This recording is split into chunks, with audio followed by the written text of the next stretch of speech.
Conservative new media viewers, JLin fans around the world, Charlotte Hornets fans around the world, what's up? It's me, PFE Paul F. Villarreal, the NBA expert, and we're here to discuss Charlotte's 124-119 double overtime victory today on Martin Luther King Day in a daytime game against the Utah Jazz in Charlotte, North Carolina.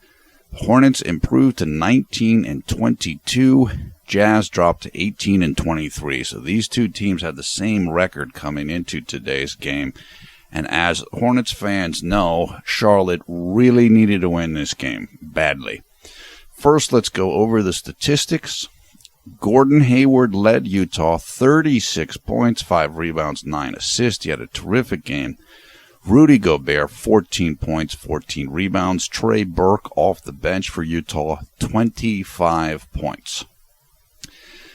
The story of this game was Kemba Walker, and that is because he set a new Hornets franchise record with 52 points, 9 rebounds, and 8 assists. The 52 points was also a career high for Kemba Walker, and he just had a terrific offensive afternoon, and he started out really, really well. I think he had 21 points in the first quarter alone. He had a great shooting touch all game, 6 of 11 from three-point range, 14 of 15 from the free throw line. He played 47 minutes in this game, which is exhausting, as did Nick Batum with 47 minutes. Nick had 10 points, 9 rebounds, 4 assists. Marvin Williams, 19.7 rebounds. Cody Zeller, 14.6 rebounds. Frank Kaminsky off the bench, 17 points, 7 rebounds. JLin, 9 points, 6 rebounds, 5 assists. Jeremy played 37 minutes today, 4 of 6 shooting from the field, including 1 of 1 from three-point range. No free throw attempts, 1 steal, no block shots, 1 turnover, no personal fouls, and Jeremy's plus-minus was a +4. The reason why Charlotte won this game was because they just kind of out-willed the Jazz down the stretch. Now, things looked very bad at the end of the fourth quarter, or in the fourth quarter by itself, and that's because Utah outscored Charlotte 31-22. Going into the fourth quarter, Charlotte had won 2 quarters, the first and the second, and they had tied Utah in points in the third quarter. And then everything started to fall apart in the fourth quarter.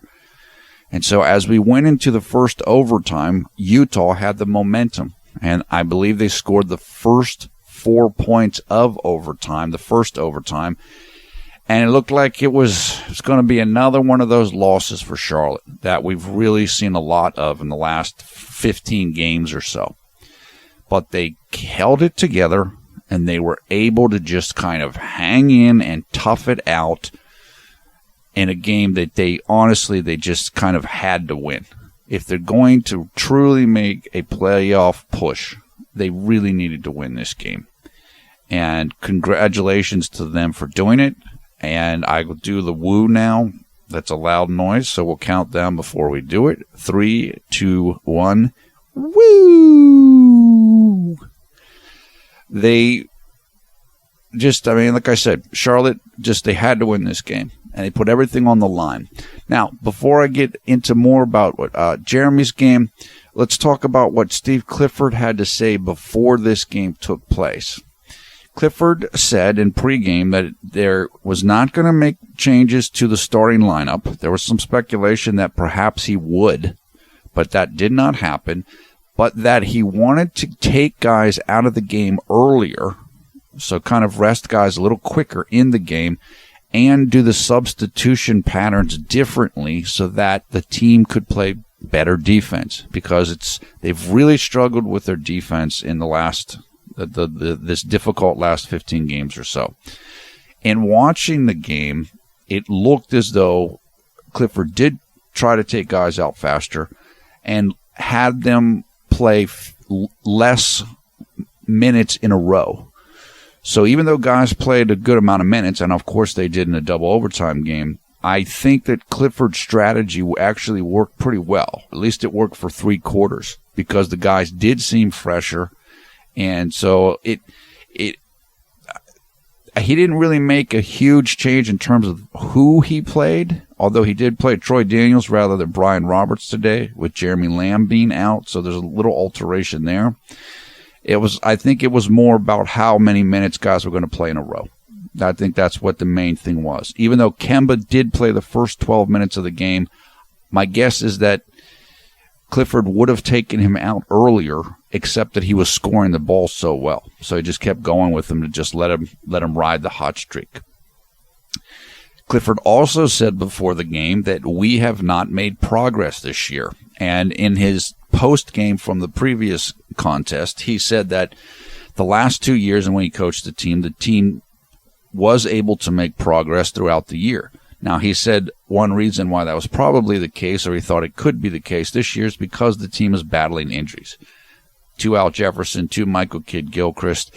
And so guys are just, they're having to play more. The bench isn't as deep, and so forth. He also said that the team was not committed to playing defense at the current time, meaning the last 15 games or so. Finally, he said that he hoped that Jeremy Lamb would be able to play in today's game, as Jeremy Lamb has been dealing with a toe issue similar to the one that plagued Nicholas Batum recently. Unfortunately, Jeremy Lamb did not play in today's game. Hopefully, he will be back soon. Jeremy's efficiency for today's game was 18 and 37 minutes, which is good. My guess is that his PER number will go up a little bit today after today's game. Jeremy played really well in this game. He wasn't perfect, but he played really well. And what I loved about the way that he played today was he didn't force anything. This is a type of performance where he didn't even score in double figures, but he played a fantastic game. His defense was excellent, and he facilitated the offense really well. He had a number of unconverted assists, so plays in which he could have gotten assists but did not receive the assist because the player did not make the shot that he passed to. But one of the things that we've said during this season is that there are times when Jeremy will try to do a little bit too much, and he was very good about that in this game. He didn't do that. He just flowed with things, and he ended up with a nice stat line and extremely efficient shooting. Jeremy had to play 37 minutes in this game, which is something he doesn't do a whole bunch of, and he made some very good defensive plays down the stretch, and I just thought overall he was really solid. Also, Jeremy definitely played the most minutes off the bench. The next closest person was Frank Kaminsky with 37 minutes. And I know that there were some JLin fans who were concerned that with Clifford talking about lineup changes, that Jeremy might get hurt by that. That certainly wasn't the case tonight. He played the 5th most minutes on the team. So it was basically the 4 starters who were all played more than 40 minutes, except for P.J. Hairston. And so the 5th starter in terms of minutes was basically JLin tonight. And he did an excellent job. There were a number of times late in this game in which Utah tried to go to Rodney Hood and use him on offense against JLin playing defense. That's what we saw in the Milwaukee game, we talked about in the video, which was, okay, Rodney Hood's much taller than JLin is, just like Chris Middleton is much taller than JLin is. So Utah's going to try to give him the ball and just isolate JLin, try to get plays against him. Jeremy did a terrific job breaking those plays up. He also had a critical save late in this game where Charlotte had a difficult time inbounding the ball, and they were not able to inbound it cleanly. The ball was tipped away, and Utah could have gotten possession of it, but instead Jeremy was able to secure possession of the ball and I believe he made a pass to Kemba Walker so that Kemba Walker was fouled and got 2 free throws. That was a very, very key play in this game. So I'm not going to go over too much quarter by quarter here. Jeremy didn't have a gazillion different things and massive stats, but I thought that this was just a terrific performance by him.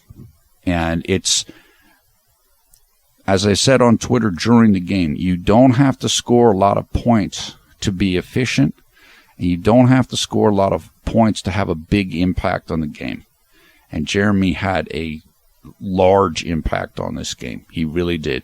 There were a couple times he had a couple plays. If you play 37 minutes in a game, you're going to have a mistake here or there. Just Kemba had a number of mistakes in this game. And in his interview after the game, in which they were basically like, how does it feel? You scored 52 points, new franchise record and new career high. And he's like, actually, I'm upset right now at myself because of the mistakes I made late in the game. So nobody plays a perfect game, and neither did Jeremy today. But he played a terrific game, very under control, smooth, terrific shooting, and he really fulfilled his part on the team. Clifford he's going to feature Nicholas Batum and Kemba Walker more than he does Jeremy. But still, Jeremy's really important, which is why he plays so many minutes. And I thought Jeremy just performed that role brilliantly today.